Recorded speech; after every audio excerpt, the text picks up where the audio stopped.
I think to start here, I'm going to give myself the opportunity to do kind of some brainstorming around this question before I try to sketch it out. I don't think I've done this quite in this way during this live stream. Like, you know, if a question comes, you try to go straight to the answer right away. But I think some more richness or depth might come by allowing for some initial brainstorming, and in this case, like me trying to wrap my head around this question before sketching it out and providing an answer, and even just like identifying like the components here. So you mentioned there's this like chunking that can occur as the first stage in your sketchnoting process, and it sounds like you're pretty good at that. Yeah, you're able to visualize in chunks, but miss the flow of it. And I think what this gets at too is like details versus a big picture, and kind of the challenge of a linear information flow and like a non-linear capture. So I think that's what's interesting about sketchnoting is that, you know, you're listening to a talk or a conversation, or you're reading a book, and that information comes to you in a specific order. But then what we're doing as sketchnoters is we're trying to represent and capture that information, not just in that exact same linear order. We want to give it this picture that maybe is more impactful or insightful, or like reveals something about that information that you didn't get from just listening or reading. And I think that's what makes sketchnoting or graphic recording hard. It's like giving it this non-linear format, even though it's coming in a linear form. So I think I have two ways to maybe get at what you're hoping to get at here. And Charu mentions it's more towards like visual story building of the talk. I'm going to move kind of my brainstorming off to the side and share two potential workflows. If you want to go with kind of like a continuous note-taking, like kind of like a single stage sketchnoting process, I think keeping things modular from the get-go. So what I mean by that is we've already talked about like the chunking that goes on when you're first taking notes. And here I'm kind of thinking specifically of maybe using index cards to capture each chunk of information. Within each index card, as you're capturing each kind of like main idea, you can choose whether to capture that as like a little diagram, or maybe it's just a really powerful quote that you want to capture. Maybe it's a person who says a specific thing that you want to get down. Maybe it's a bulleted list. Maybe it's kind of some sort of a scene that you want to sketch out that has some details to it. That's like the chunking that allows you to focus on kind of like one individual idea at a time. But then since you're doing that in a modular way, you then have the opportunity as you're going, or maybe at the end of that process, that's when you kind of like organize the visual, the overall structure of the notes that you're capturing. So you could sequence, depending on what you want to do with these, even just like sequencing the ideas in a given order as you maybe flip through those index cards.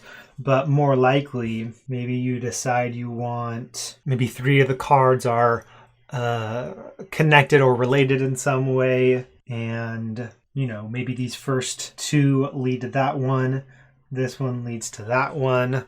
You kind of do something to like bring all of those ideas into an overarching diagram, or maybe even like an overarching scene. You could draw, maybe there's a helpful visual metaphor that you draw, and then each card lives somewhere within that metaphor. So it's in this next stage that you think about what's the most helpful overarching structure for those ideas. And what I like about that sequence of questions is that, you know, as you're doing those modular, getting those initial ideas down, maybe just on index cards, you're doing them quickly, you're kind of keeping up with the flow of information. Once you go then to like kind of bring those together into some sort of a diagram or a visual metaphor, you might realize that like, 3 or 4 of those index cards don't really matter as much as I thought they did when I was first capturing those ideas. So those you can like maybe just recycle, maybe like store elsewhere. But they give you this opportunity to kind of focus in on the most important ideas, the most impactful ideas from whatever it is that you're capturing. That is a way that you could kind of do that live, like in the moment, all more or less in like a single stage. The other route that you might go is what I would consider to be like a bullet point first process. So it's kind of similar in that you give yourself this opportunity, like you don't worry about the visuals first. So when you're first filtering, right? Filtering is one of like the major tasks that you do while sketchnoting. Don't worry about visualizing.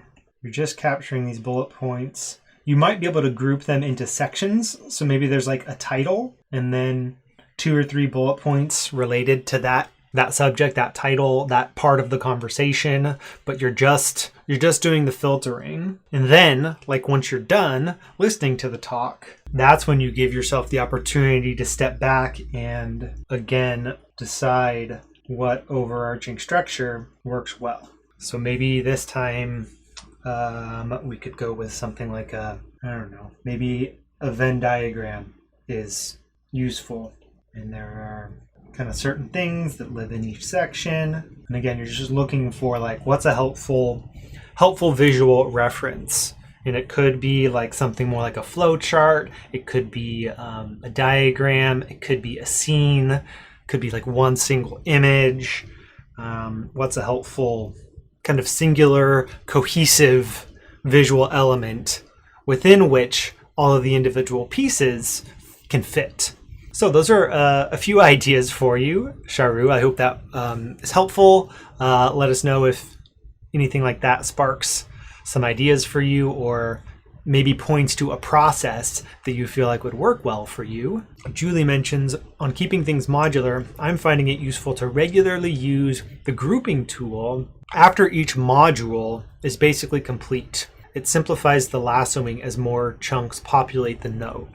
Yeah, that's a great piece. Tip from Julie, if you're using a digital tool, it's kind of like you're creating your own index cards on the fly.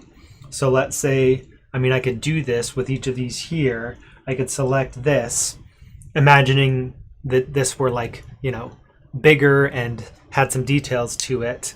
With this one here, I think it's the link tool that would allow me to group that object so that I don't have the selection tool easily available with my current tool set. But no matter like what portion of that you grab, it makes it really easy to select and move that chunk. It's a great tip there, Julie.